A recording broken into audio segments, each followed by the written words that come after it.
započinjemo tako što u jednu manju posudu izmrvimo 30 grama sveže kvasca ili stavimo 7-8 grama suvog. Zatim dodati jednu kašiku šećera i 200 ml toplog mleka. I sad sve to promješam i ostavljam da stoji jedno 5 do 10 minuta dok ja pripremim ostale sastojke. Razmerim 700 grama mekog brašna pa stavim u posudu koju ću mesiti. Dodam jednu kašiku soli. Ako volite slanije možete dodati još malo. I onda ovako sve promešam. Napravim ovako malo udubljenje. Pa sipam kvasac. I dodam 300 ml tople vode. I sad mešam sve varjačom.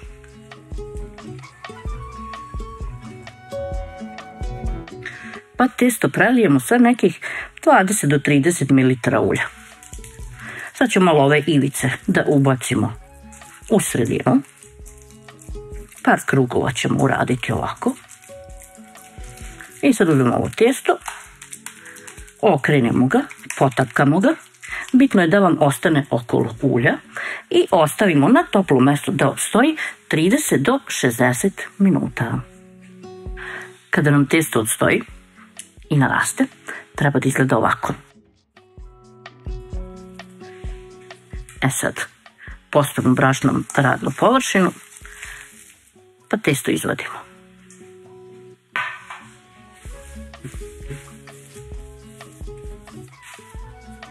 Uz pomoć malo brašna testo se premesi. Napravite ovako nešto, nebitno šta, i onda podijelite na 2 dela. S tim da ćete jedan deo samo malo ostaviti veći od ovog drugog dela. Evo, na primjer, ovako će to da izgleda. Sad ćemo ovaj prvi deo skloniti, pa ćemo ispred sebe ovako posuti brašno. I ovaj deo, malo ću ga uvaljati u brašno da se ne lepi, delim na 5 delova. Sad svaki ovaj deo oblikujemo u lopticu. Ako vam se lepi za ruke, slobodno pospite malo brašna.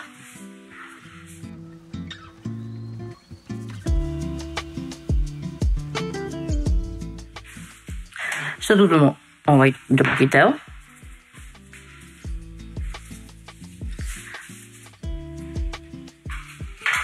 Opet pospemo ispred sebe malo brašna, pa ćemo i ovaj deo podeliti na 5 delova.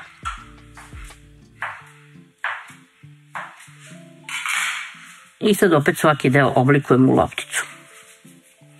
Sve loptice pospemo sa malo brašna, postavimo 5 do 10 minuta da odstoje dok mi pripremimo ostalo. Pripremili smo pleh i otopila sam maslac. Pospemo ovako površinu ispred sebe i sad uzimamo ove veće loptice i oblikujemo ih u krug. Malo ćemo ih uz pomoć oklagije razvući.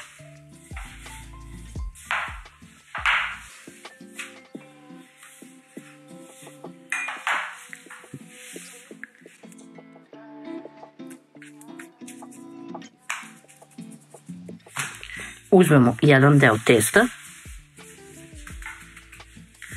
i sad napravimo malo veći krug. Otprilike da izgleda tako. Uzmemo otopljeni maslac pa premažemo. Sad uzmemo drugi deo testa pa stavimo od gore i ove krajeve spojimo.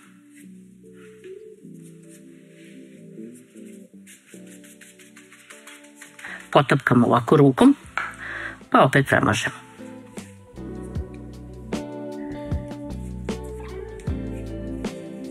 Postavim malo brašna, pa okrenem.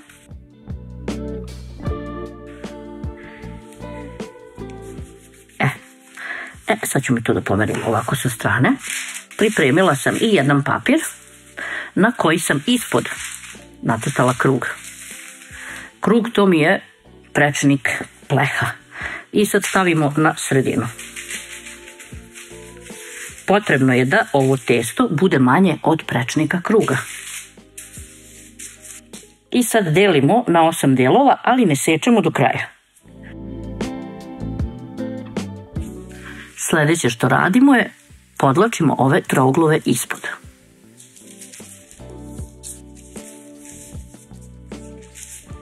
Jako je jednostavno. Poslažemo i sad ovako. Opet imamo krug. I uzmemo sad ovaj deo i samo ovako.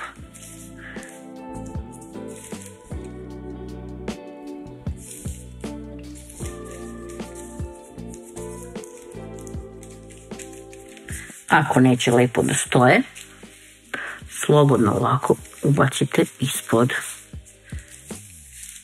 Sad opet rukom oblikujemo krug koji je manji od iscrtanog kruga. Uzmemo štapić za ražnjić ili čačkalicu ako nemate. I sad ovdje opet malo ovako stisnemo da napravimo još više šara.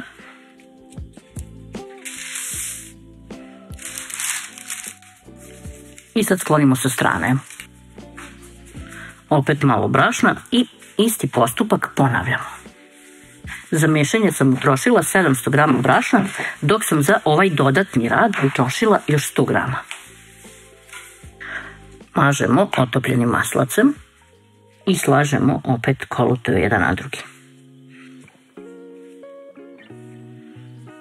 Uzmemo ovako sekač za picu i opišemo jedan krug. Skinemo ove vrhove. Tu ćemo da ostavimo za sredinu. Sad ovako lepo fino pomerimo, opla, pa stavimo pleh. Pa ovo stavimo u pleh.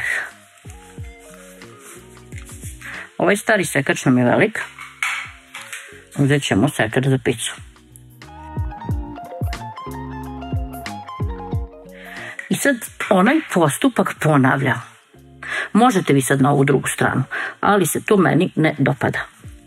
Tako da ću ja opet raditi sve naopako. Da probamo nešto novo. Možete opet da razlistate, a možete samo da ovako izvrnete.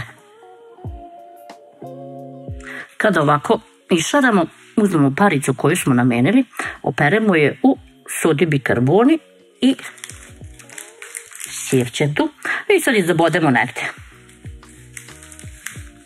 Da se ne vidi. Evo ovako. Otprilike tako. I sad uzmemo ovo što smo isekli ranije, pa umotamo. Nije bitno kako ćete umotati, bitno je da vam to fino sve sedne u sredinu.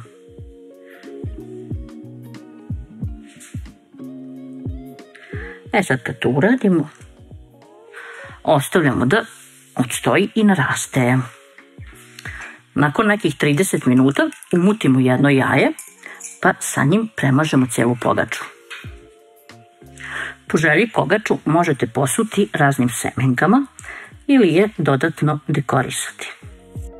Ostavljamo pogaču posle dekoracije još malo da stoji, taman koliko je potrebno vreme da se zagreje na 200 stepeni. Evo naša božićna pogača se ispekla. Pekla sam je oko 30 minuta. Sada je malo premazujem maslacem pa ću je ostaviti da se prohladi, a onda ću je poslužiti i vidjet ćemo ko je našao paricu. Ovako je fino stavimo na tacnu i spremna je za posluženje.